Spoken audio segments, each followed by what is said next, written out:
நம்ம புதுச்சேரி ஒட்டி இருக்கிற ஒரு அழகான கிராமம் தாங்க வழுதாவூர். அந்த வழுதாவூர்ல ஒரு பாழடைஞ்ச கோட்டை இருக்குதுன்னு சொன்னாங்க. சரி, அந்த கோட்டையை தான் போய் பார்க்கலான்னு நம்ம நண்பரோட அங்க போனோங்க. அங்க போனா ஊரை சுத்தி ஒரு பாழடைஞ்ச ஒரு அணை, அந்த அணையை சுத்தி 4 மூலையில ஒரு பாதுகாவலர்கள் இருந்த ஒரு பாழடைஞ்ச அந்த கோட்டையின் ஒரு பீடம் 4 மூலையில இருக்குதுங்க. சுத்தி ஊரை சுத்தி பொட்டல் காடுகள் இருந்தது, வயல்வெளி நிலங்கள் எல்லாமே சூழ்ந்து இருக்குதுங்க. சரி, கோட்டை எங்க இருக்குதுன்னு தேடினா ஃபுல்லா நிலமா இருக்குதுங்க. சுத்தி சுத்தி பாக்குற நிலம் தான் இருக்குது. அங்க ஒரு தாத்தா உட்கார்ந்தாரு. அவர்கிட்ட போய், தாத்தா இது போல கோட்டை இங்க இருக்குதாமான்னு கேட்டான். அப்படித்தாம்பா நிறைய பேர் சொல்றாங்க, எனக்கு தெரியல, அதோ தூரத்துல ஒரு கோமணம் கட்டிங்கிறாரு, அவரை போய் பாருன்னு சொல்லிட்டாங்க. சரி, கோமணம் கட்டினவர்கிட்ட போய், ஏங்க இங்க ஒரு கோட்டை இருக்குதாம, அதோ தெரிந்து பாருப்பா, ஒரு பாழ அடைஞ்ச செவரு, அதைத்தான் கோட்டைன்னு சொல்றாங்க, நிறைய பேர் சொல்றாங்க. ஆனா இந்த இடம் எங்களோட இதுன்னாங்க. சரி, இந்த இடம் உங்களுடைய உங்களுக்கு எப்படி ஐயா வந்ததுன்னு கேட்டேன். அவரு ஒரு பேரை சொன்னாரு. அப்புறம் சரிங்க ஐயா, இது கோட்டைன்னா ராஜா தானே ஆண்டு இருப்பாரு, மன்னர் தானே ஆண்டு இருக்கணும் அப்படின்னு சொன்னா. ஆமா, மன்னர் வம்சாவழியில வந்தவங்க நாங்க அப்படின்னாரு. ஐயா, வம்சாவழின்னு சொல்றீங்க, முஸ்லீம் ஒருத்தர் ஆண்டாருன்னு சொல்றாங்களே அப்படின்னு கேட்டா, அவர் என்ன சொன்னாரு, ஏங்க என்ன வேணாலும் சொல்லிட்டேங்க, இன்னைக்கு ஏன் மண்ணு அப்படின்னு சொன்னாரு. நான் என்ன நினைச்சுக்கணும் மனசுல, இத்தனை அரசர்கள், இதுக்குள்ள பல வரலாறுகளை நான் முகநூல்ல அது தொடர்பான செய்திகளை பார்த்துட்டேன். அதுல பல மன்னர்கள் போரிட்டு அந்த வரலாறு சிறப்புகள் அதுல இருக்கிறதா பதிவிட்டு இருக்காங்க. ஆனா எந்த மன்னரும் பதிவிட்டவங்களுக்கு தெரிஞ்சவங்களோ நண்பர்களோ கிடையாது. வரலாறுன்றது வழி வழியா நம்மளுக்கு கிடைச்சதாகவும் இல்ல சில புனைப்புகளை சுவாரஸ்யத்துக்காக ஏற்படுத்தி பதிவு செய்யறதுக்காகவும் ஏற்படுத்துற பல வரலாறுகளும் இருக்கிற இந்த சமயத்துல, ஆனா இந்த வரலாறு உண்மைத்தன்மையை சுமந்து இருக்குதுன்னு முடிவு பண்ணி நான் மனசுல அந்த தாத்தா கிட்ட நினைச்சத வெளிப்படையாவே சொல்லிட்டேன். தாத்தா, இத்தனை மன்னர்கள் ஏமன்னு தான் சண்டை போட்டான். இன்னைக்கு ஓ முன்னோர்களும் ஏமன்னு தான் சொல்லியிருப்பீங்க. இப்ப நீங்களும் ஏமன்னு சொல்றீங்க. ஆனா மண்ணு இங்கதான் இருக்குது. ஆனா இந்த மன்னர்களையும் காணா, உங்க வம்சத்தையும் காணா. அதனால மண்ணு அங்கதான் இருக்கும். மண்ணுல போற இந்த உடம்ப வச்சுக்கின்னு ஏமன்னு சொல்ற மனுஷங்களே நான் தான் சொன்னேன். தாத்தா ஒரு மாதிரியா நான் பார்த்தாரு. சரி, தாத்தா கையில அகப்படாம அண்ணாண்ட கிளம்பிடலான்னு நேரா கோட்டைக்கு போனங்க. கொஞ்சம் தூரத்துல 4 மூளை செவுரு இருந்தது, நடுவுல அங்கங்க ஓட்டை இருந்தது, உள்ள ஒரு புதாறு, நிறைய செங்கல் இருந்ததுங்க. ஆனா அதனுடைய அடிப்பீடம் பாத்தீங்கன்னா பெரிய பெரிய கல்கள் இருந்தது, வெள்ளை நிற கல்கள். அந்த பீடம் வலிமையான ஒரு கல்லா இருந்தது. அந்த கல்லு உள்ளார போய் சுத்தி முத்தி பார்த்துட்டு, சரி அந்த வரலாறை பத்தி மக்கள் கிட்ட சொல்லலாம்னு முடிவு பண்ணுங்க. செஞ்சி வரலாற்றுல நீங்காத இடத்த பிடிச்ச ஊர் எதுன்னு கேட்டீங்கன்னா நம்ம வழுதாவூர் தாங்க. இங்க சாயித் கான் மும்பையில இருந்து புதுச்சேரிக்கு வந்திருக்காருங்க.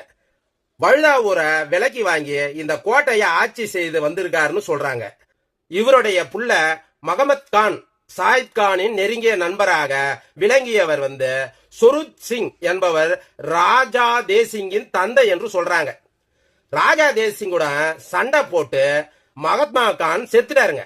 அதுக்கு பின்னாடிதான் வழுதாவூர் கோட்டை ஆற்காடு நவாப் கையில போய் சேர்ந்து இருக்குதுங்க. அதுக்கு பின்னாடி 1742ஆம் ஆண்டு நவாப் மீர் அசத் வழுதாவூரை தலைமையா கொண்டு ஆட்சி செஞ்சிருக்கிறாங்க. புதுச்சேரி ஆண்ட டியூப்லேவுக்கு வழுதாவூர் மீது ஒரு காதல்னு சொல்றாங்க. டியூப்லே 1750ஆம் ஆண்டு செஞ்சியை கைப்பற்றி இருக்காரு. அப்போது அங்க இருந்த சலபத் சங் என்பவர் வழுதாவூர் உள்ளிட்ட 100 கிராமங்களை பிரெஞ்சியருக்கு கொடுத்திருக்காருங்க. டியூப்லேவின் ஆசை நிறைவேறிச்சுன்னு சொல்றாங்க. சில வருடங்களுக்கு பிறகு கார்னல் அயர்கூட் தலைமையிலான ஆங்கில படை 1660ஆம் ஆண்டு அயர்கூட் தலைமையிலான ஆங்கில படை வழுதாவூர் கோட்டைய சண்டை போட்டு ஜெயிச்சுட்டாங்கன்னு, இந்த கோட்டையை தானே இத்தனை பேர் சண்டை போடுறீங்க, இனி யாரும் இந்த கோட்டையை வச்சு சண்டை போடக்கூடாதுன்னு முடிவு எடுத்து கோட்டையை இடிச்சு தரமட்டமா நிறைவேதா சொல்றாங்க. வழுதாவூர் மேடா தெரியுங்க. அந்த பகுதியை உள்ளூர்காரங்க கோட்டை மேடுன்னு அழைக்கிறாங்க. நீண்ட அகழியும் நாலாபுரமும் நீக்கும் நாவல் கோபுரங்களும் இங்க கோட்டை இருந்ததுக்கான முக்கிய ஆதாரங்களா இருக்குதுங்க. இதை வச்சு பார்க்கும்போது இந்த கோட்டையால பல போர்கள் நடந்திருந்தாலும் வரலாற்றை ஆண்ட மன்னர்கள் சிறு குறு நிலங்களை கூட ஆட்சி செய்வதற்கான ஒரு முனைப்பு காட்டியிருக்கிறாங்கன்றத உறுதியா சொல்ல முடியும்.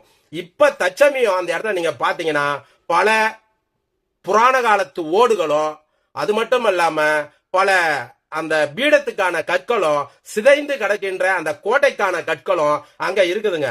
அது ஒரு களஞ்சியம்னு சொல்றாங்க, படைகளுக்கு பயிற்சி அளிச்ச இடம்னு சொல்றாங்க, இன்னொன்னு இந்து தெய்வத்தை வழிபட்ட இடம்னு சொல்றாங்க. அதுக்கு ஆதாரமா சமீப காலமா அங்க ஒரு சிலை கிடைச்சிருக்கு. அந்த சிலையோடைய ஆண்டு 1000 ஆண்டுகளுக்கு மேலானதுன்னு சொல்றாங்க. ஆனா அங்க இருக்கிற மக்கள் இந்த கோட்டை 600 ஆண்டு பழமையானதுன்னு சொல்றாங்க. ஆனா சத்தியமா சொல்றேங்க, அந்த ஆண்ட மன்னர்களுக்கும் இந்த வரலாறுக்கும் எனக்கு தொடர்பு இல்லைங்க. ஆனா செவி வழியா வந்ததையும் செய்தியா வந்ததையும் கேட்டு பொதுமக்களிடம் இதை கொண்டு செல்லணுன்றதுக்காக நான் உங்க கவனத்துக்கு கொண்டுன்னு வரேன். அங்க பல சிலைகள் சேதமடைஞ்சு துண்டு துண்டா கடந்ததையும் பார்த்தோம். பல புராண காலத்து கற்களையும் பார்க்க முடிஞ்சதுங்க.